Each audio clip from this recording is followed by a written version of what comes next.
Bienvenue dans l'émission La vérité de l'Évangile avec Andrew Wommack, un ministère d'enseignement qui se concentre sur l'amour et la grâce inconditionnelle de Dieu.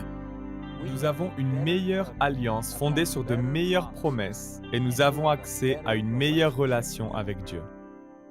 Toutes les choses que nous espérons, pour lesquelles nous travaillons et prions, nous les avons déjà, car Jésus nous les a données. Et maintenant, voilà Andrew. Bienvenue dans notre émission La vérité de l'Évangile. Aujourd'hui, je continue à enseigner au sujet de la prière. J'ai intitulé cet enseignement « Une meilleure manière de prier » et j'ai écrit un livre à ce sujet qui vous bénira vraiment. Nous sommes dans notre 3e semaine d'enseignement de cette série « Une meilleure manière de prier ». Au cours des 2 dernières semaines, j'ai pu choquer les gens en parlant de ce que la prière n'est pas et en m'opposant aux nombreuses idées reçues que les chrétiens ont concernant la prière.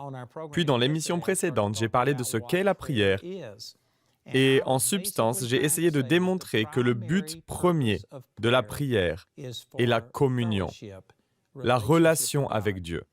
Ce n'est pas le seul but de la prière, mais c'est le but premier de la prière.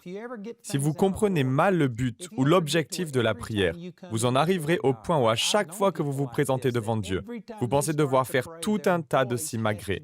Et je connais des gens qui sont ainsi à chaque fois qu'ils commencent à prier. Ils ont la voix qui se met à trembler, ils pleurent et ils crient « Oh mon Dieu !»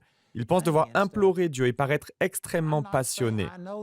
Et je sais que ce que je dis peut vous prendre à rebrousse-poil. Je ne cherche pas à vous blesser, je dis simplement que si vous êtes ainsi, si votre voix change complètement lorsque vous priez, et si vous en arrivez au point où votre voix se met à trembler, si vous êtes au bord des larmes, et dans les émotions, je le dis avec amour, mais vous êtes hypocrite.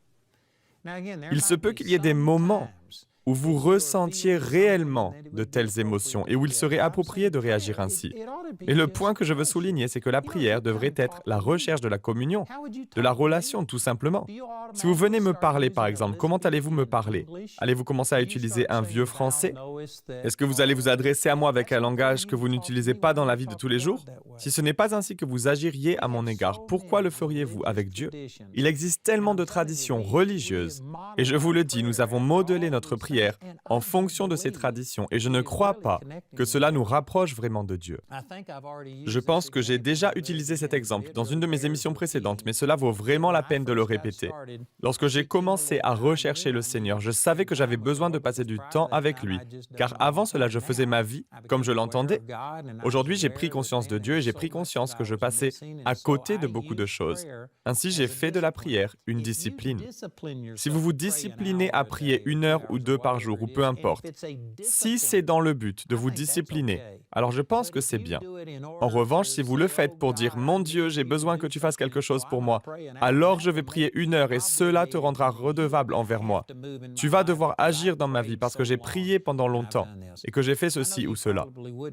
Je sais que vous ne le diriez probablement pas en ces termes, mais c'est exactement ce que beaucoup de gens pensent. Ils pensent que s'ils font ceci, alors Dieu est obligé de faire cela et ils utilisent la prière non pas comme un moyen de communier et communiquer avec le Seigneur, de l'aimer et d'entrer en relation avec lui.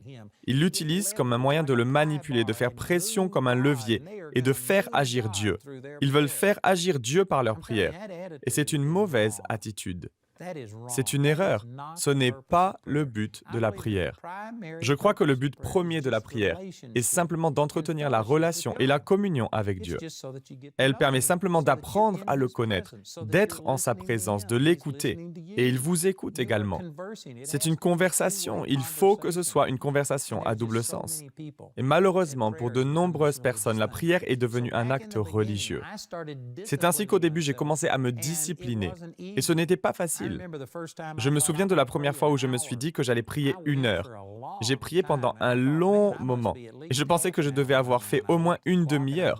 Mais en jetant un coup d'œil à ma montre, cela faisait moins de 5 minutes. Cela a été difficile au début parce que j'étais tellement habitué à faire les choses à ma façon, à penser par moi-même et à ne pas être conscient de Dieu. Mais je me suis discipliné. C'était une bonne chose pour moi de m'obliger à me concentrer sur Dieu. Mais cela est devenu, avec le temps, comme une forme de rituel. C'était devenu une pratique légaliste. Et j'ai déjà donné ce témoignage, mais je sais que tout le monde ne regarde pas l'émission tous les jours. Et à cette époque, je me levais et je priais de 7 heures à 9 heures. Et puis un jour, j'étais en train de lire ma Bible et je priais en même temps. J'étais en communion avec Dieu. Dans l'émission précédente, j'ai utilisé un verset tiré de Psaume 5:1. « Prête l'oreille à mes paroles, ô Seigneur, considère ma méditation. » Vous savez, lorsque vous méditez sur le Seigneur, lorsque votre pensée est concentrée sur lui, et que vous lisez les Écritures, ou lorsque vous rêvassez tout simplement, en pensant à lui et en disant « Dieu, que veux-tu que je fasse? Père, merci pour cette belle journée » et d'autres choses de ce genre. Lorsque vous ne faites que méditer et penser à Dieu, à mon sens, c'est une forme de prière.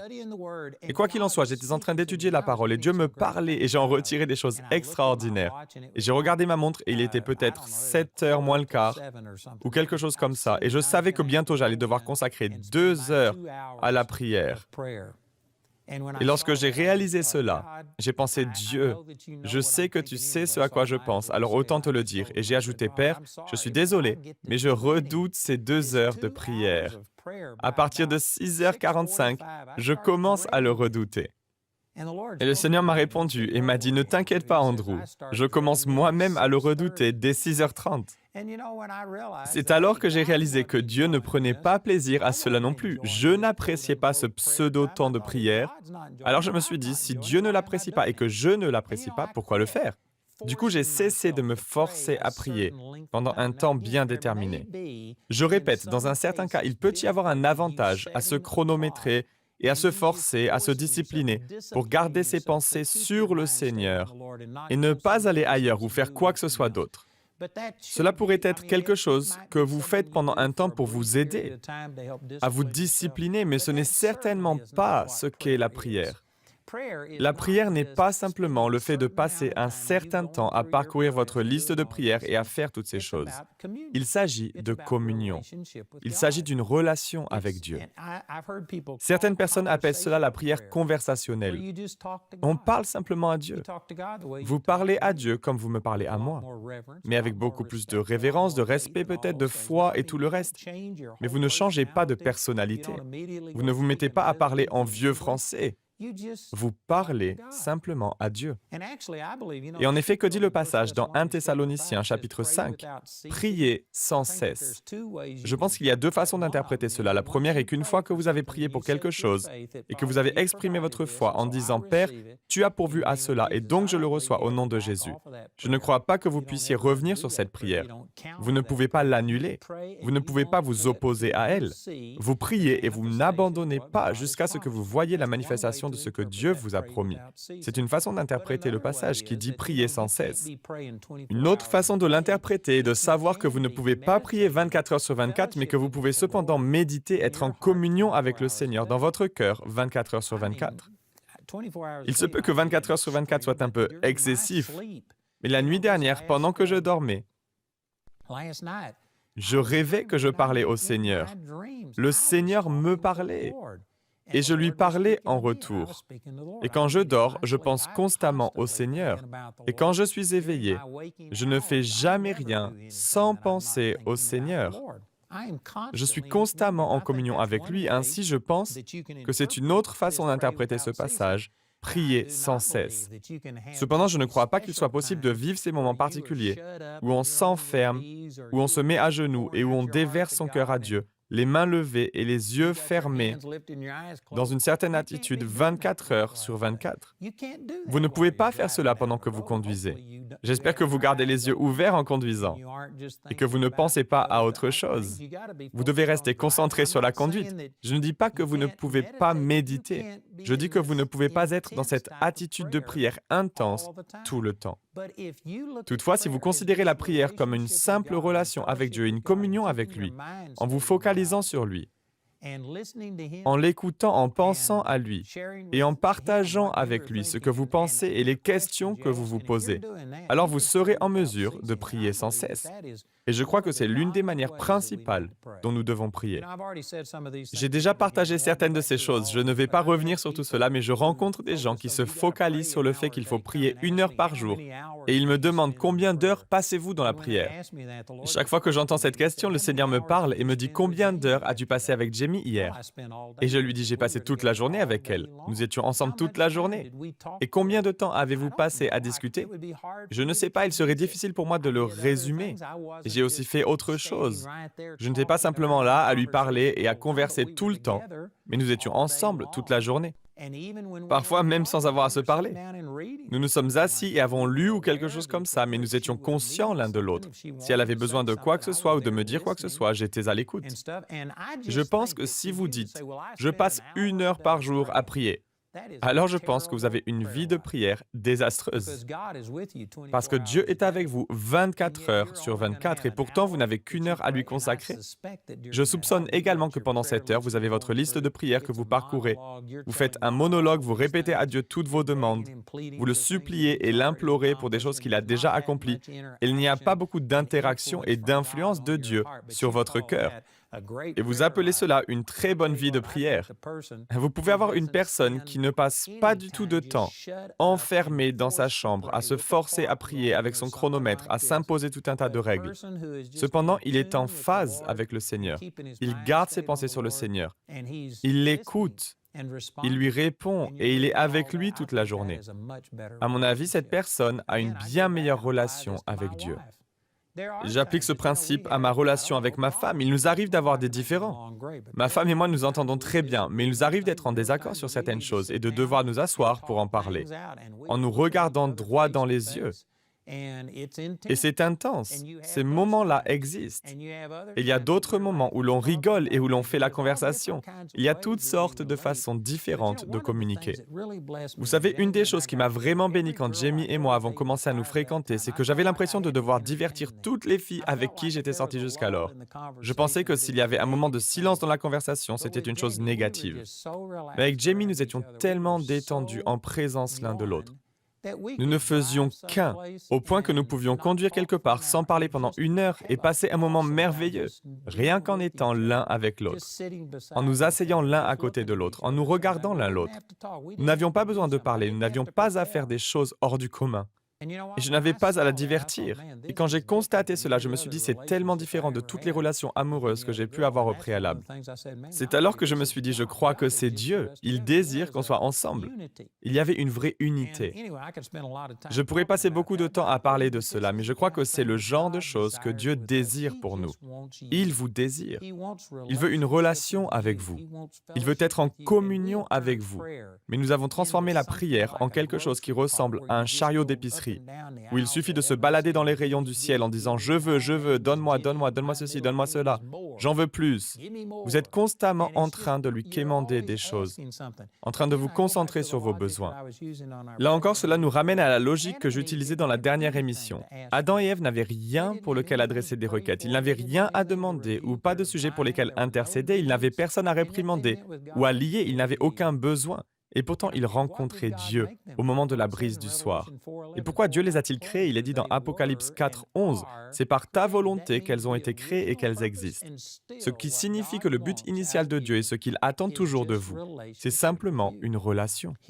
Il vous veut. Il veut passer du temps avec vous. Bien sûr, il y a un temps pour demander quelque chose. Il y a un temps pour se repentir de ce que vous avez fait de mal. Il y a un temps pour intercéder pour d'autres personnes. Mais ce n'est pas ce qui compte le plus. Ce n'est pas la chose principale. Nous devons nous en tenir à l'essentiel et la prière est avant tout le fait d'entretenir une relation avec Dieu. Selon mes propres convictions, je ne vais pas vous citer des versets dans la Bible qui disent cela, mais selon mon opinion personnelle, 90% ou plus de notre vie de prière devrait être consacrée à adorer, à remercier, à aimer Dieu, à lui dire à quel point nous apprécions ce qu'il a fait, à nous rappeler de sa bonté et simplement lui dire merci. Il existe quelque chose appelé la prière d'action de grâce ou de reconnaissance. Et c'est une prière. Il existe également une prière de louange où vous louez simplement Dieu, non seulement pour ce qu'il a fait, car cela serait une action de grâce, mais vous le louez pour qui il est. Il suffit de louer Dieu et de lui dire « Tu es merveilleux, je t'aime, merci beaucoup pour ce que tu as fait ». Et je crois que cela devrait être la majeure partie de votre relation avec le Seigneur. Et je crois qu'il y a beaucoup d'écritures qui vont dans ce sens. La Bible dit « Entrez dans ses portes avec des actions de grâce, dans ses parvis Allez-y avec des louanges, célébrez-le, bénissez son nom, car l'Éternel est bon, sa bonté demeure à toujours. C'est la façon dont David a prié.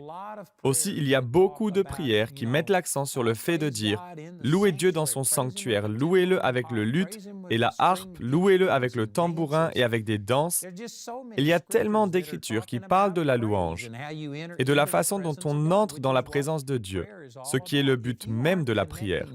Si vous ne vous connectez pas à Dieu, si votre prière ressemble à un monologue, si vous ne faites que débiter les mêmes choses encore et encore, sans jamais laisser à Dieu l'occasion de vous parler, je ne suis pas sûr que ce soit véritablement la prière.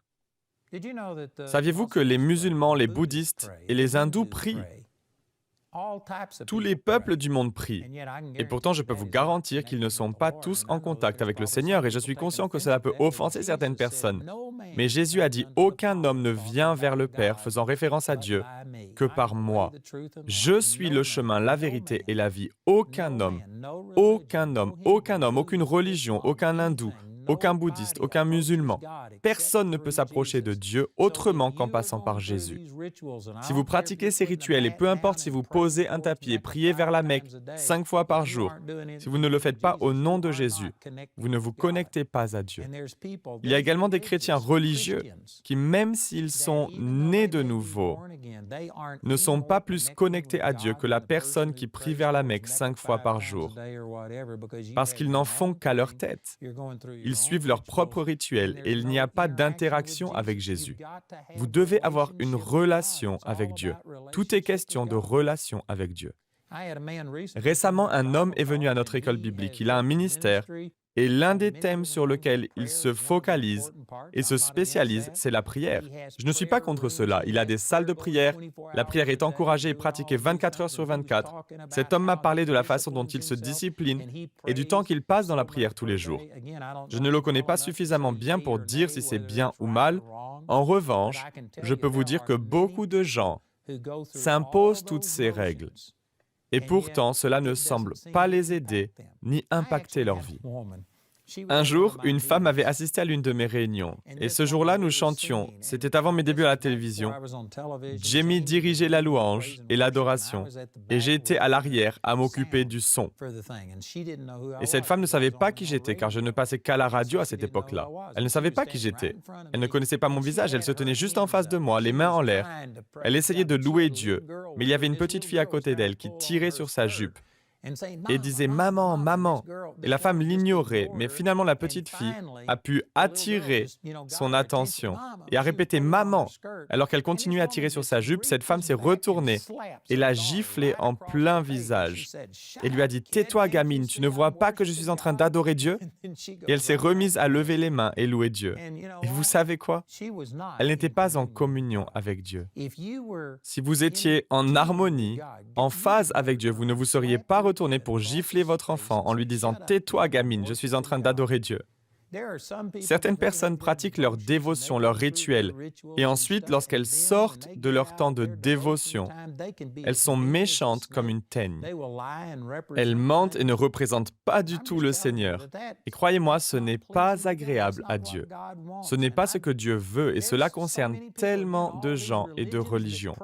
Ils prient et cela ne leur fait aucun bien. Ils sont là à tuer des gens au nom d'Allah. Ce n'est pas Dieu qui les conduit à faire cela, et pourtant, ils sont très religieux. Mais ce n'est pas Dieu. Il existe des chrétiens qui sont entre guillemets religieux, et ce n'est pas Dieu. La prière est en réalité une relation avec Dieu.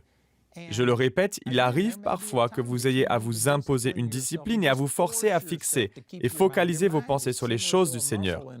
La pensée est semblable à un muscle dans le sens où si vous ne l'utilisez jamais dans un certain but ou pour un certain objectif, elle peut s'atrophier. Si vous n'avez jamais passé de temps dans la présence de Dieu, si vous n'avez jamais prié, il vous sera peut-être nécessaire de vous chronométrer et de vous forcer à rester entre quatre murs pour prier. Et il vous faudra peut-être refuser de regarder la télévision et écouter toutes sortes de choses afin de pouvoir vous concentrer uniquement sur le Seigneur. Il se peut que vous ayez besoin de le faire pour vous édifier, mais la prière est une relation à double sens, une communion avec Dieu. Si vous n'êtes pas connecté à Dieu, si vous ne l'entendez pas, alors ce n'est pas une véritable prière. Vous devez non seulement lui parler, mais vous devez aussi lui permettre de vous parler. Psaume 46, 10 dit « Tenez-vous tranquille et sachez que je suis Dieu ». Vous devez vous tenir tranquille. Il y a quelques années, je me suis réveillé d'un rêve dans lequel il y avait une bannière qui affichait le psaume 46, 10. C'était tellement frappant que cela m'a réveillé et m'a sorti d'un sommeil profond. J'ai pourtant cité ce verset des centaines, voire des milliers de fois. J'aurais dû savoir ce que disait ce verset. Mais c'était comme si je l'avais oublié pour une raison quelconque. Je me suis donc levé et j'ai cherché le psaume 46, 10. Et il est dit « Tenez-vous tranquille et sachez que je suis Dieu ».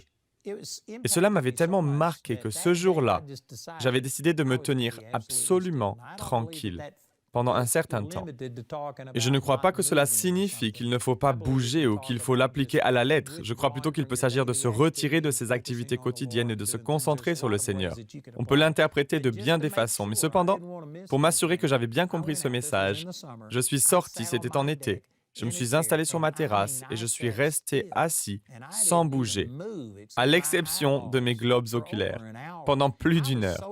Je me tenais tellement tranquille qu'un cerf s'est approché et m'a regardé droit dans les yeux. Et comme je ne bougeais pas, il s'est approché de très près. Puis des tamias m'ont grimpé dessus et se sont assis sur ma jambe. Je ne bougeais pas, j'étais immobile.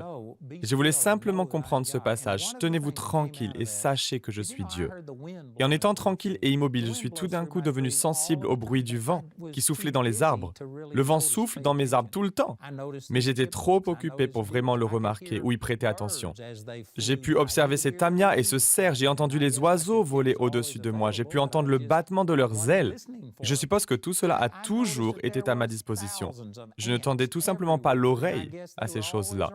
J'ai aussi remarqué qu'il y avait des milliers de fourmis partout et je suppose qu'elles étaient toujours là, mais j'étais trop occupé pour y prêter attention.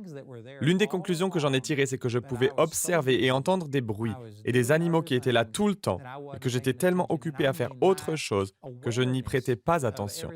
Et ma conscience de mon entourage est tout de suite devenue plus prononcée.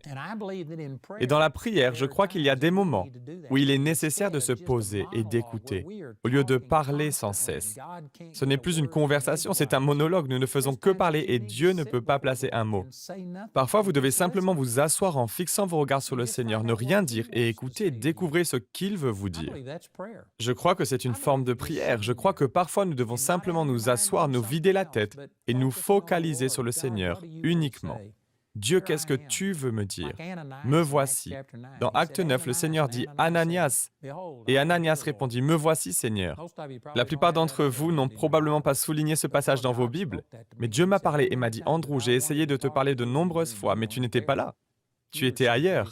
Tu ne m'écoutais pas. » Vous ne savez pas à quel point parfois c'est bon de s'asseoir, de se tenir tranquille, de savoir qu'il est Dieu et de tendre l'oreille. Je ne fais que commencer, j'ai tellement de choses à partager. J'ai écrit ce livre intitulé « Une meilleure manière de prier ». Nous avons également un manuel d'études et nous avons cette série sous forme de CD et de DVD. Ces ressources peuvent vraiment vous aider. Je vous encourage donc à vous les procurer. C'est un domaine qui pourrait transformer votre vie. Alors écoutez notre annonceur, il vous informera sur toutes les ressources et sur la façon dont vous pouvez les obtenir. Je vous encourage à l'écouter puis à nous appeler ou à nous écrire dès aujourd'hui. Le programme d'aujourd'hui fait partie de la série « Une meilleure manière de prier ». Nous espérons que ce message vous a béni. Notre ligne téléphonique est ouverte aux heures indiquées à l'écran. Appelez-nous si vous avez des questions sur ce programme, si vous avez besoin de prière ou si vous désirez commander l'un de nos enseignements. Vous pouvez nous contacter au numéro qui s'affiche à l'écran. Ce programme a été rendu possible grâce au soutien financier de nos partenaires. Si vous souhaitez devenir partenaire, vous pouvez le faire en appelant ces numéros.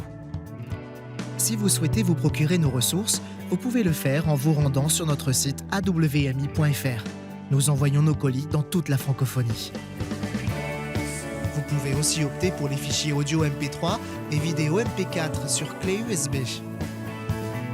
Les 20 émissions de cette série sont disponibles en DVD pour 22 €. Vous pouvez également vous les procurer en CD pour la somme de 15 €. Si vous commandez les 2 albums, CD et DVD de manière simultanée, le prix de l'ensemble baisse à 30 €. Pour tous nos téléspectateurs qui se trouvent en dehors de l'Europe, tous les produits que nous vous présentons sont disponibles grâce à nos bureaux dans votre région. Vous pouvez les contacter grâce aux détails qui s'affichent sur votre écran afin de connaître le prix dans leur monnaie locale. Andrew a à cœur que chacun puisse écouter ou regarder ce programme à sa convenance et puisse le partager avec d'autres. Si vous ne pouvez pas vous permettre d'acheter cette série, nous vous enverrons un lien afin de télécharger gratuitement l'enseignement de cette semaine en version audio MP3. Pour cela, il suffit de nous appeler. Notez que vous ne pouvez profiter de cette offre qu'en appelant notre ligne téléphonique. Vous pouvez nous appeler dès maintenant au numéro qui s'affiche sur votre écran. Nous nous ferons un plaisir de répondre à vos questions, de prier avec vous ou de vous aider à commander l'un de nos enseignements. Notre ligne sera ouverte pendant les heures indiquées à l'écran. Toutes les ressources d'Andrew en français se trouvent dans les boutiques en ligne des sites internet de nos bureaux affichés à l'écran. Nous espérons avoir de vos nouvelles aujourd'hui.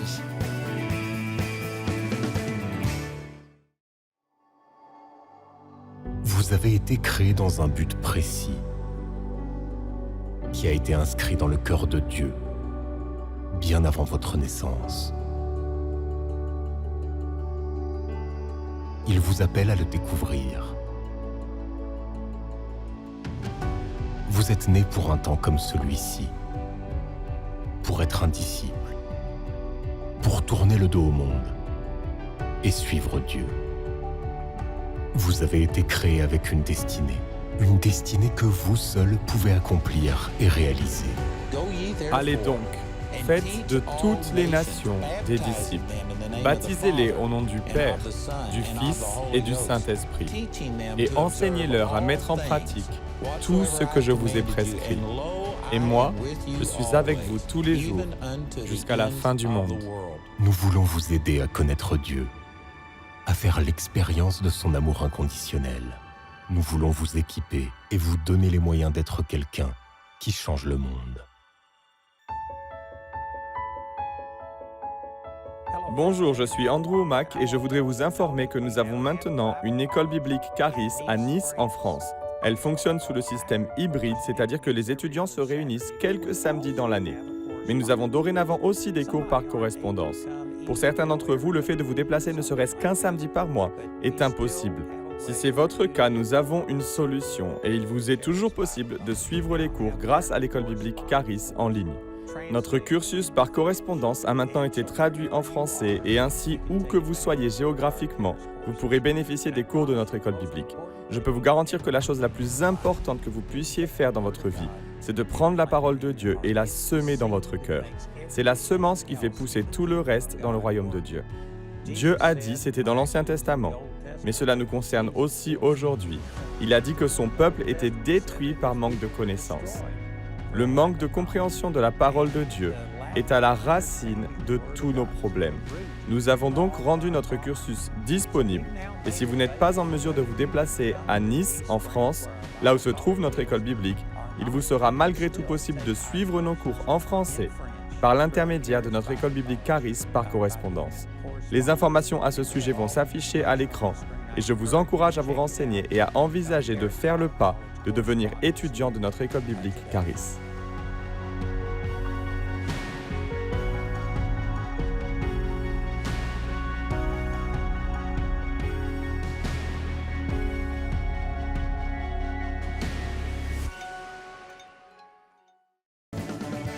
Retrouvez-nous la prochaine fois pour plus de la parole de Dieu dans la vérité de l'Évangile.